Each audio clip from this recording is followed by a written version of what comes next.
Vigil Sunday night for the victims of the deadliest church mass shooting in modern U.S. history. We have 6 ambulances en route. The largest mass shooting in our state's history. There's so many families who've lost family members. Fathers, mothers, sons, and daughters. The tragedy, of course, is worsened by the fact that it occurred in a church, a place of worship, where these people were innocently gunned down. All of America is praying to God to help the wounded and the families of the victims. And finally, we know that God will defeat evil one day.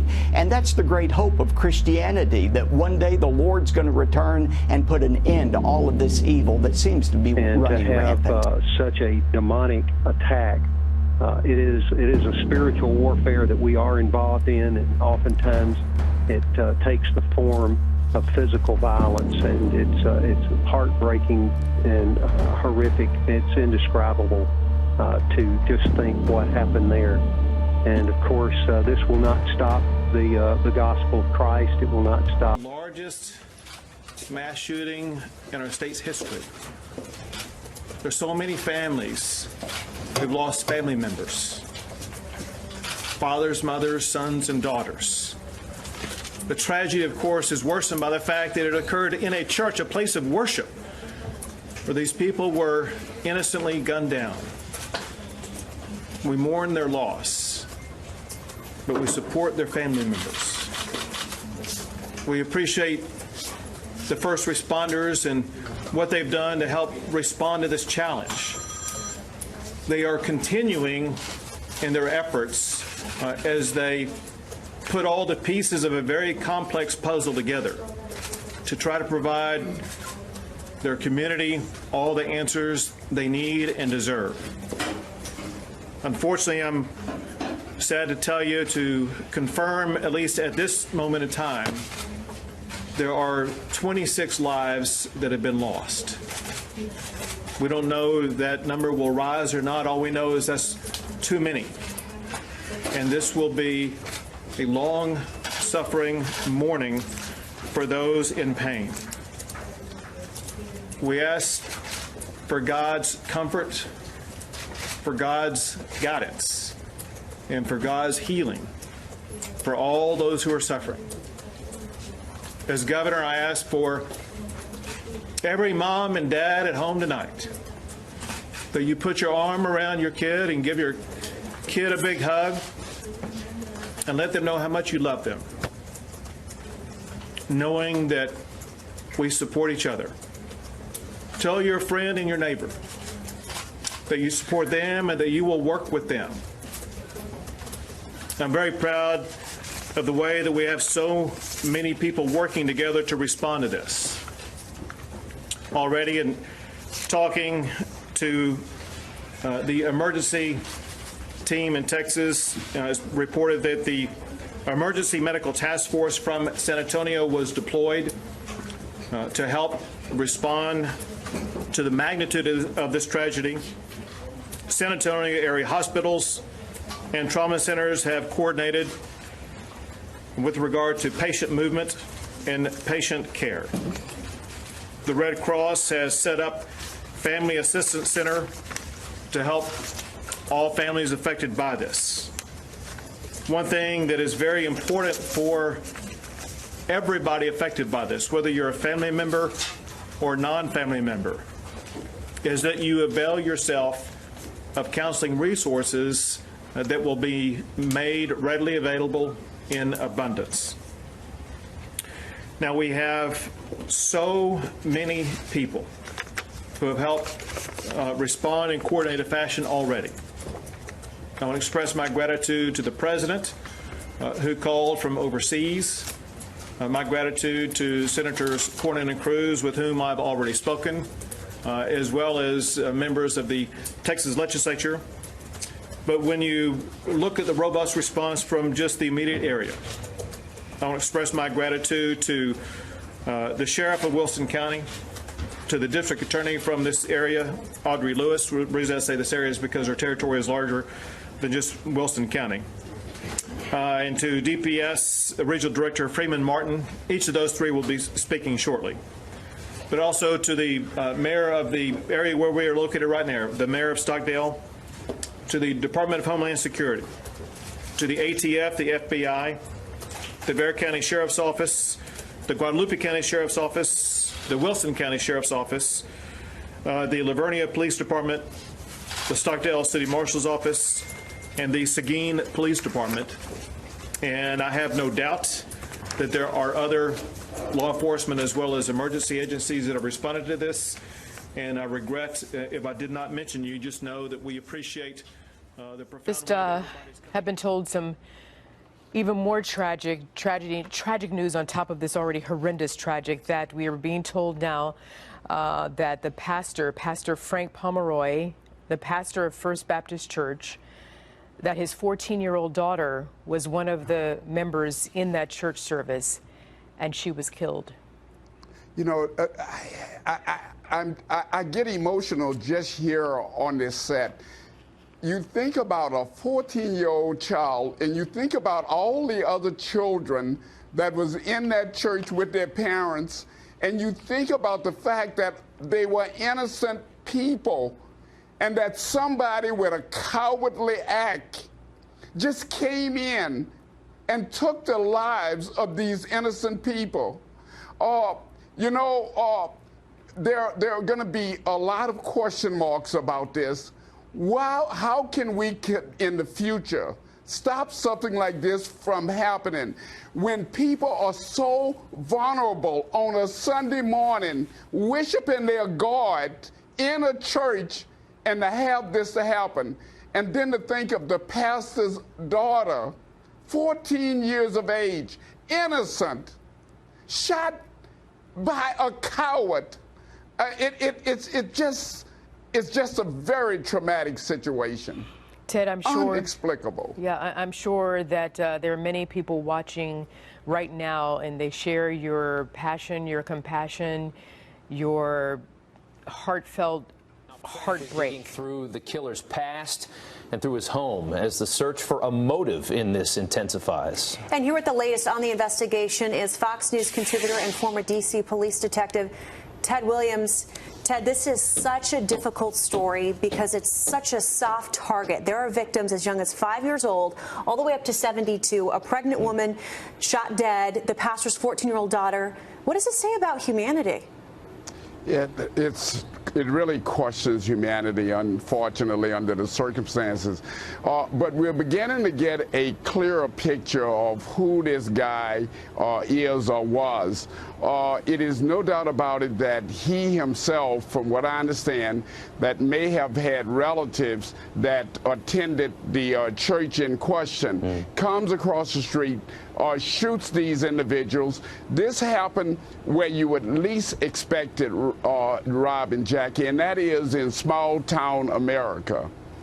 You know, when I took a look at the photos when the name came out last night, and you start taking a look at some of the pictures and stuff, you can almost see, I mean, there has to be some kind of a sickness in people that do something like this. I think that goes without saying. But in one picture in particular, it almost reminded me of the photo of the kid that did the Newtown shooting, the school massacre. There's got to be something that has to be done about mental illness in this country, wouldn't you say, at this point? Oh, absolutely. You know, we say when you see something, say something. And when you're in small-town America, you see someone like this guy, who I understand was considered an atheist and doing online atheist reviews, and you hear about the fact that he may have very well been firing a gun, or you take that combination and you would believe that someone in small-town America would take that to law enforcement so they could check that kind of an individual out. Thank goodness for that armed citizen who grabbed a rifle and chased off this guy. If it wasn't for him, who knows how many more people might have died. 26 people so far dead there, but he chased him off with his rifle. Absolutely, Jackie, and I'm glad that you mentioned that hero. It is my understanding that this, and it's certainly unconfirmed, but that this is the same individual who shot this guy, Kelly. Kelly then gets in his vehicle. The person who shot him got in his vehicle along with another person. They chased this guy down. The guy, Kelly, veered off the highway and at the time and crashed. And at that time, they came up to the vehicle and they found him to be dead. So this guy, from all indication, was a hero. You're a law enforcement officer. I want to go back to preventing things like this from happening. You said that if you see something like this, you have to say something. But okay, so you know somebody you think is weird and has a lot of guns. If you go to a police officer with that, they can't do anything at that point. The person has not committed any crimes. He owned that gun legally, right? Well, yes, I'm a lawyer also, and I can tell you're right about what you're saying, but I don't know if you can say that someone who is mentally ill or under mental distress legally and lawfully own the gun. But I think that what would happen is that law enforcement then can go out and do an investigation, and that person then, in fact, could be on the radar screen. And this guy, Kelly, was not on the radar screen. He didn't have a criminal record. The only thing he had was a dishonorable discharge in 2014 from the Air Force. Yeah, well, it's just the frustration of this happening over and over again with no real solution in sight is, I think, what's just so tough to get through. Thank you, sir, so much for your time. I appreciate it. Well, of course, we're calling on all of our churches to pray and on everyone to pray for these people who have been tragically involved in this situation. Our convention has chaplains that will be available for the church and the community, and we're trying to just find ways that we can help. We're praying for God's mercy on those who are wounded and for their healing and grace for those who have lost loved ones. This church is very typical of our Southern Baptist churches. Most of our churches are less than 200 in attendance, and so this is a very typical type church, and their goal and mission is to present the gospel of Jesus Christ, how that Jesus died for our sins and resurrected the third day, and transformation of life is their message. And this tragedy is just incomprehensible that someone would come in and perpetrate this type of act. It is just heartbreaking. Mr. Richards, Eric Shawn here. Heartbreaking, offensive. It is an affront to God and to humanity, as you said. 50 people in this small church, 20 to 24 shot dead as they are praying during the services, giving time for the gunman apparently to reload.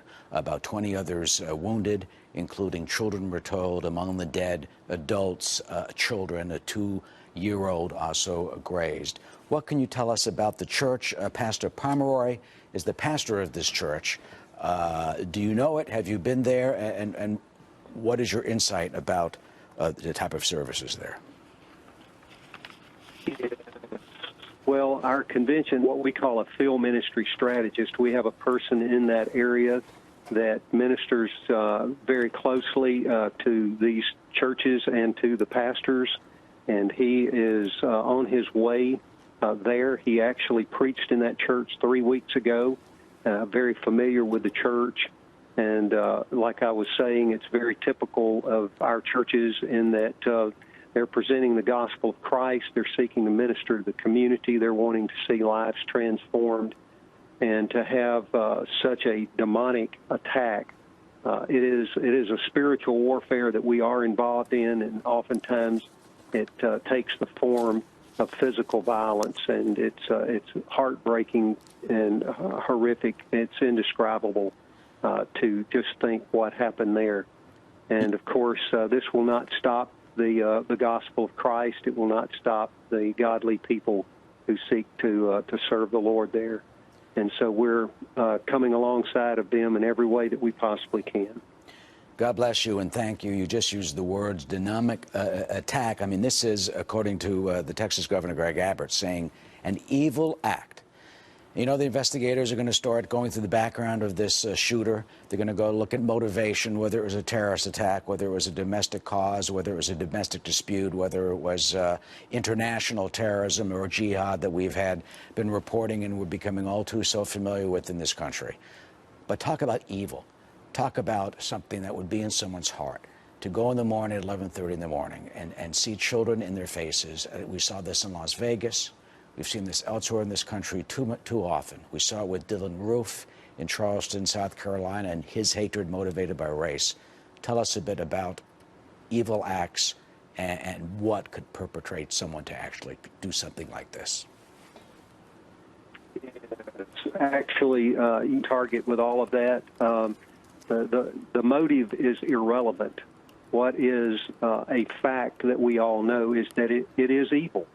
And we live in a fallen world. And rather than all of us, we, of course, have the conscience that God gives us.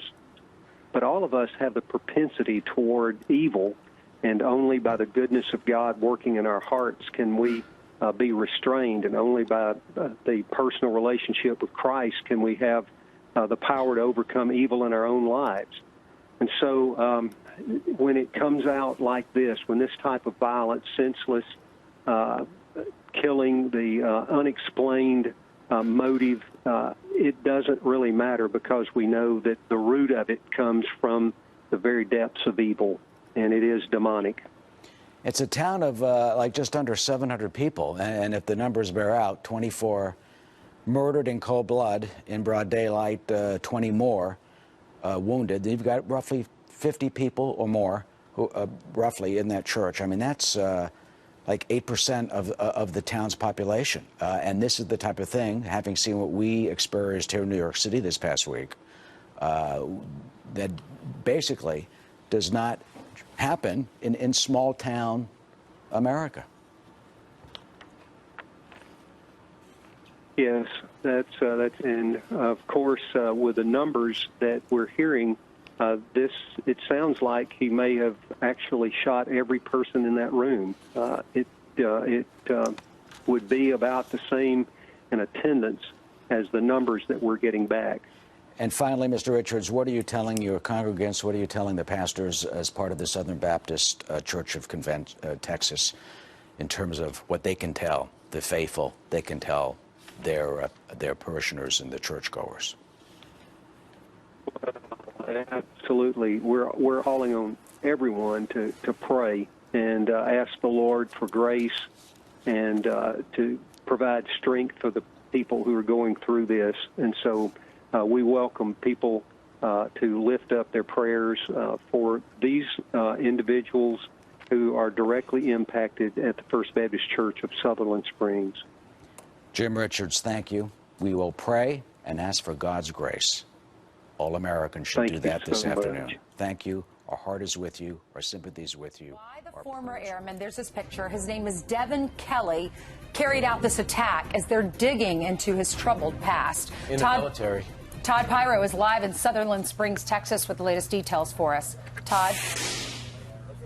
Good morning, Steve, Ainsley, and Brian, albeit a somber one. A much different scene here now than about 18 hours ago. Right now, the only sounds you hear are the sounds of other reporters on scene and those of generators lighting the area behind me here. You can see the church lit behind me. You can also see the tent where investigators are feverishly working to figure out why this happened. Last night, a vigil was held for the victims killed by 26-year-old Devin Patrick Kelly. Authorities say Kelly was dressed in a ballistic vest when he arrived at a Valero gas station near the First Baptist Church around 11:20 a.m. At a news conference last night, officials said he crossed the street to the church and began firing a Ruger AR assault-type rifle. Kelly then entered the church and fired at worshipers inside. According to the military, Kelly, who is believed to live outside of San Antonio, was in the Air Force until 2014, but he was court-martialed in 2012 for assaulting his wife and child. Kelly worked as a security guard for a Texas water park this past summer. That's according to a resume under his name that appears online. And investigators said Kelly did not appear to be connected to any organized terror groups. The governor of Texas had this to say on the magnitude of this horrible act. As a state, we are dealing with the largest mass shooting in our state's history. The tragedy, of course, is worsened by the fact that it occurred in a church, a place of worship. One of the victims in this close-knit community of less than 1,000 people, the daughter of the church's pastor, a 14-year-old little girl named Annabelle. Authorities say the massacre, though, could have been worse if not for the bravery of 2 local men who chased after Kelly. Now, the shooter was found dead, although at this point in time, it's unclear if that is a result of fire from police, from one of those 2 men who chased after him, or if it was a self-inflicted gunshot wound. Attack is a wake-up call to churches of all sizes everywhere. Fox News contributor Robert Jeffress is the senior pastor at First Baptist Church in Dallas. He joins us now to explain. This is heart-wrenching. Victims as young as 5 years old, a pregnant woman, the pastor's 14-year-old daughter. This is horrific. This is the 8th shooting since 1999 in a church. How do churches move forward from this, and where do we go? Well, I think, first of all, the key to healing is to have a hope that transcends this tragedy. And I think this church and many churches have that hope. You know, Jackie, some years ago, my wife and I were out driving in the middle of nowhere in West Texas in a driving thunderstorm. It was night, and our headlights went out. We couldn't see 6 inches in front of us, and I wondered, how were we going to make it through the storm? I got behind an 18-wheeler, focused in on the taillights, and those lights led me to safety at home. And I think when we're going through a storm like this tragedy, there's some lights, some truths that we can focus on. We can know, first of all, that God is loving. Secondly, we can know that God is powerful. He can work good even out of evil like this. And finally, we know that God will defeat evil one day. And that's the great hope of Christianity, that one day the Lord's going to return and put an end to all of this evil that seems to be running rampant. Pastor, what do you say to people who say, how can God allow this to happen? 26 people. Yeah. Well, I think we ought to avoid any kind of pat answers, but when people say, how could a loving God allow this to happen, I would say, look what happened 2,000 years ago with God's own Son, Jesus Christ. He was tortured. He was nailed to a cross. On Good Friday, when he was buried, people thought evil had triumphed. But 3 days later, from the perspective of an empty tomb, it was obvious that good had triumphed over evil. And I would just say the final story in this tragedy in this church has not yet been revealed. I believe good will ultimately triumph over evil. Where do we go from here in terms of security for a church? It just seems so it just doesn't seem right to have armed guards at the front of a church house. But is that where we are now? We need that? Yeah. Yes, it's where we are right now. Now, look, we have a large church here in Dallas that covers 6 blocks of downtown Dallas. We have elaborate security. We've worked with Homeland Security to do a threat assessment. But the fact is, the average Baptist church like this church has less than 200 members. And they may not think they can do things like we do, but every church can have a security plan. They can have a local police department assess their risk and vulnerabilities. They can have an evacuation plan. They can have volunteers to watch during the services, and they can have simple, good policies like we do, like not having backpacks allowed in the services. The fact is, I think this tragedy has proved that it's not just large churches that are a target, it's small churches that may be even a larger target, and we have to be realistic about this. Well, you know what makes it really hard? Sometimes with these churches, there's one way in, one way out. There aren't a lot of exits when it comes to being in the chapel there. So we appreciate your perspective, and we'll check in a little bit later. My administration will provide its full support to the great state of Texas and all local authorities investigating this horrible crime. I've spoken just a few minutes ago with Governor Abbott, and we offer our thanks to the first responders, the FBI, all of the many people involved, both federal and otherwise.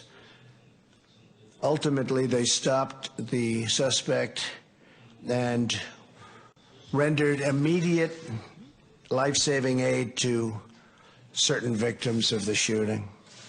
I will continue to follow the developments closely. All of America is praying to God to help the wounded and the families of the victims. We will never, ever leave their side, ever.